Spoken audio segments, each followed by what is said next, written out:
Hello बच्चों, let's see the question. The question says what is the minimum possible value of numbers if the LCM and HCF of two number 924 and 7 respectively. तुमको find करना है minimum possible value क्या आएगी सम of number की जिनका हमारे पास LCM क्या है 924, हमारे पास एचसीएफ क्या है 7। हमारे पास दो नंबर की बात हो रही है।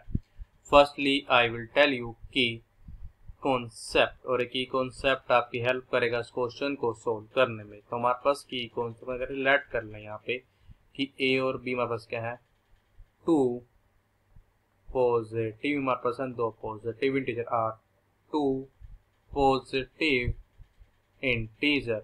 तो हमारे पास जो यहाँ पे एचसीएफ आएगा means highest common factor of A and B को मल्टीप्लाई किससे कर दे हम, least common multiple means LCM of A and B से। ये हमारे को होता है ए मल्टीप्लाइड बाय बी के। हम करेंगे इसकी कॉन्सेप्ट की हेल्प से अपने क्वेश्चन को सोल्व करेंगे।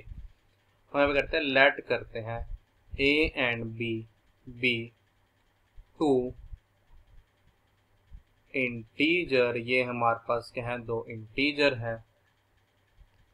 जो हमारा पे एलसीएम आएगा यहाँ पे ए और बी का, ये हमारा इक्वल होगा 924 के अंदर। जहाँ पे एचसीएफ आएगा मीन्स हाईएस्ट कॉमन फैक्टर ए और बी का हमारे से इक्वल होगा, ये हमारा इक्वल होगा 7 के। अब देखो हमारे पास यहाँ पे क्या आ रहा है, highest common factor of A and B हमारे इक्वल आ रहा है 7 के।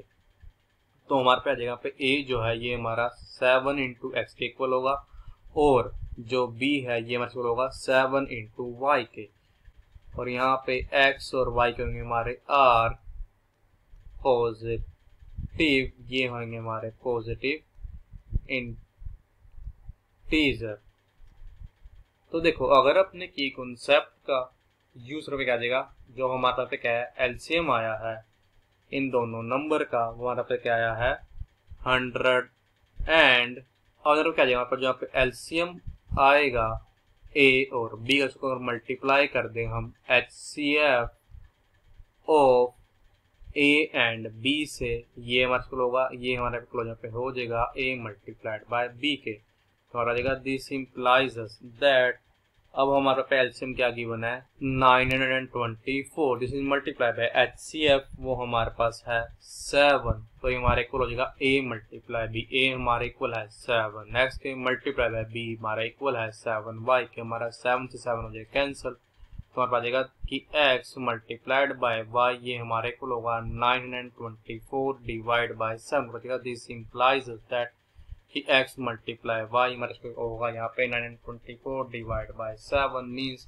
132 के। पॉसिबल केस हो सकता है कि x मल्टीप्लाई y हमारे को 132 मल्टीप्लाई 1 के और 1 मल्टीप्लाई 132 के मींस x हमारे इक्वल 132 के और y इक्वल 1 के, या हमारा x इक्वल 1 के और y इक्वल 132 के। और ये होता है कि आपके पास x मल्टीप्लाई y किसके इक्वल हो, ये हमारे यहाँ पे इक्वल हो 66 मल्टीप्लाइड बाय 2 के, और हमारे इक्वल हो 2 मल्टीप्लाइड बाय 66 के। अब देखो हमारे पास यहाँ पे इस वाले केस में वैल्यू क्या आएगी x प्लस वाई की, ये हमारे इक्वल हो जाएगा 1 प्लस 132, या हो सकता है 132 प्लस 1 के, मीन्स ये हमारा इक्वल होगा 133 के। वहाँ पर सर्विस में वैल्यू पे आएगी x प्लस वाई की 66 प्लस 2 मीन्स 68 के। अब हमारा पे ये भी हो सकता है यहाँ पे कि x मल्टीप्लाइड बाय y जब ये हमारे यहाँ पे इक्वल हो जाए 33 मल्टीप्लाइड 4 में से, तो क्या हो हमारे पास यहाँ पे 4 मल्टीप्लाइड 33 हो। तो यहाँ पे हमारे पास x प्लस वाई किससे इक्वल हो सकता है, ये हमारा यहाँ पे इक्वल हो सकता है 37 के। हमारे पास x मल्टीप्लाई y जो है ये हमारा इक्वल आ जाए 11 मल्टीप्लाइड बाय 12 और 12 मल्टीप्लाइड बाय 11 करवा जाएगा कि यहाँ पे x प्लस वाई ये मेरा इक्वल होगा 11 प्लस 12 मीन्स 23। तो फाइंड करते हैं minimum value of a plus b, यहाँ इक्वल होगा 7 times of x multiplied by 7 times of y के। तो ये हमारा इक्वल हो जाता है 7 इंटू एक्स प्लस वाई के। अब जब हमारा x प्लस वाई मिनिमम होगा तो हमारा a प्लस b मिनिमम होगा।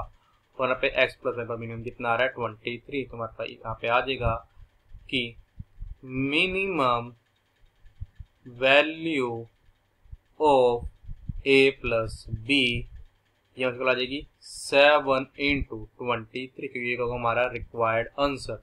तो हमारे पे आ जाएगा यहाँ पे कि जो हमारा रिक्वायर्ड आंसर होगा, रिक्वायर्ड हम कह सकते हैं जो हमारा आंसर होगा ये हमारा इक्वल हो जाएगा 7 मल्टीप्लाई 23 मीन्स 161 के। So the final answer is 161। I hope you understood it well. All the best. Thank you.